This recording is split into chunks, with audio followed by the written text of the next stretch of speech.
Hi, I'm Liz Parker-Kuhn, Senior Editor, Candy Industry Magazine. Today we're talking with Ryan Nelson, President of It Sugar. Thanks for being here today with us. Thanks, Liz. I really appreciate the opportunity and excited to talk with you. So today we're talking about the novelty candy category. Can you talk about some consumer trends and behaviors in the category? Yeah, it's well, first of all, a really fun part of the business, the novelty piece, and so yeah, we're seeing all kinds of things. I think one of the big things that's worked really well is the iconic brands retro line, which has been really fantastic. So we're one of the launch partners in that with the bringing that back to the market.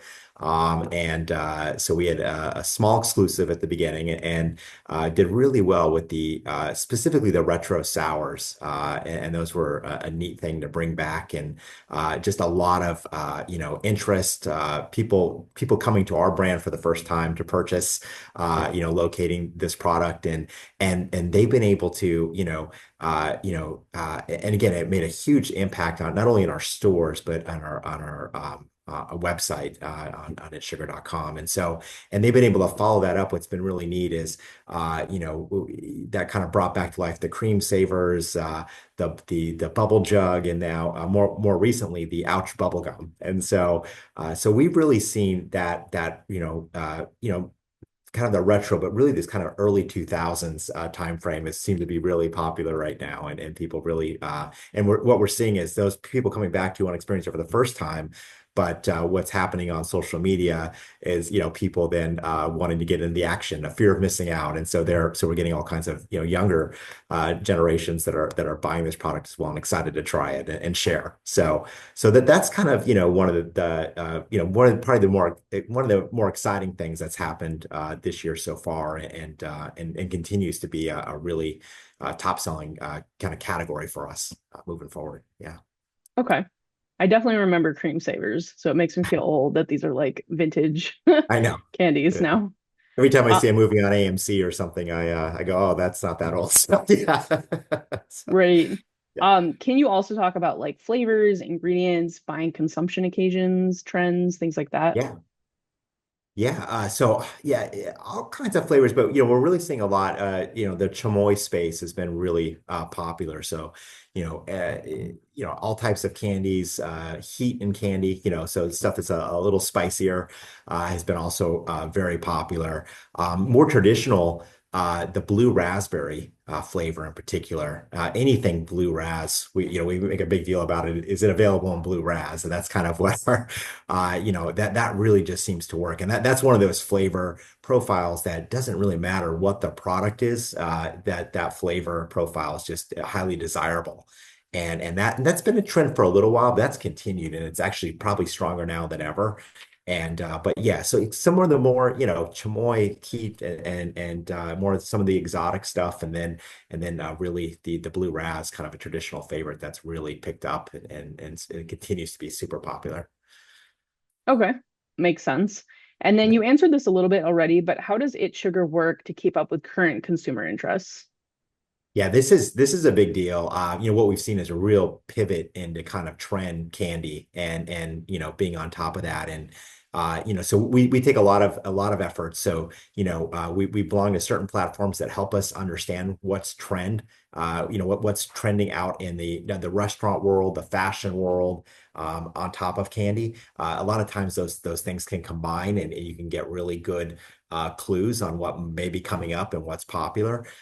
So we do that. We're all over, social media, as far as our whole team is really trying to see what's happening and try to be a step ahead of what might be coming out. And then we really encourage our stores. We have, over around 115 stores in North America, and we solicit whatever they see out there to share it. And so we have ways for them to share that information forward quickly, and we've gotten great responses. They have friends, they have kids, they're kind of piped into what's going on and what may be an upcoming trend, for us to do that. So we're really kind of a multi-pronged approach to staying on top of it. It's such a fast-moving world, and any kind of insight we can get is super helpful to be able to meet the upcoming need. And so that's again just a couple of ways that we go after that, and so far it's been pretty successful.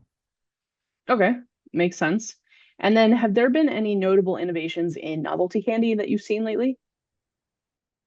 Yeah, that's a really great question. I think what's been exciting is, you go back from, we talked about the retro piece and that all those things that are just kind of bringing things back. But what's been real exciting is just people, doing different form factors. Than we've seen before, things inside of things, things that can peel apart and reveal other things.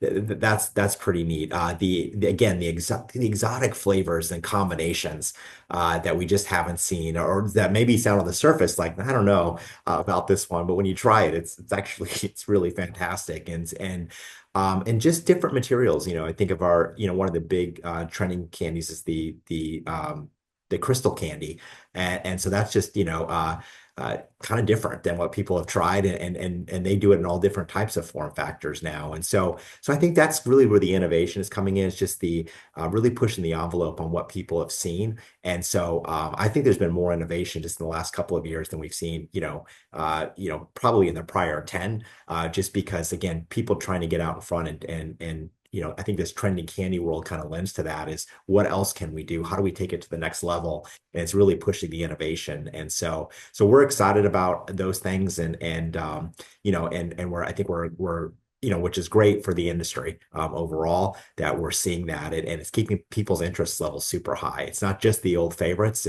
These are kind of creative to that. They're buying the old favorites and trying the new stuff. And that's great overall for everybody involved. Yeah, definitely good for sure. And then you talked about this a little bit too at the beginning of this interview, but does It Sugar have any recent or upcoming novelty candy launches to share or anything coming up later this year? Uh, yeah, we do have stuff. I think part of it I can share, part of it I can't. I mean, we're really, trying to play right now. Obviously, one of the big trends out there is the Dubai, chocolate bar piece, right? I think that's pretty well known, and so it's a really a rush to market to provide, so we're really working on our flavors within that profile. There's the standard kind of the pistachio, which is, more of the modern, but we're working in other areas to try new things that we can bring to the market that other people aren't doing. And so that's one we're real excited about, and we have a lot of those coming out this summer in our stores and online. And so again, we're trying to be innovators and really help do something different. And the feedback of the early taste tests have been super strong here at the office, and so we feel really great about that. And then again, working with all these other candy makers and either, bringing stuff back that's maybe been out of the space for a while, and doing that and bringing that back and then also working with some of these trend makers to again take it another level. And so I can't talk about the specifics of those yet. Some of those are still in works and working through the details. But I will tell you that Dubai this summer will be a really big deal, and we'll have a plethora of flavors available for people to choose from. So that's something we're looking forward to. Okay. I'll have to keep an eye out for that. There's been so many different like Dubai spins, which has been interesting. Not really a novelty item, but and I'm gonna mispronounce this, but bouquet caramels. They just sent me some it was like a Dubai caramel, but it's actually nut free. So that was kind of Yeah. interesting to see.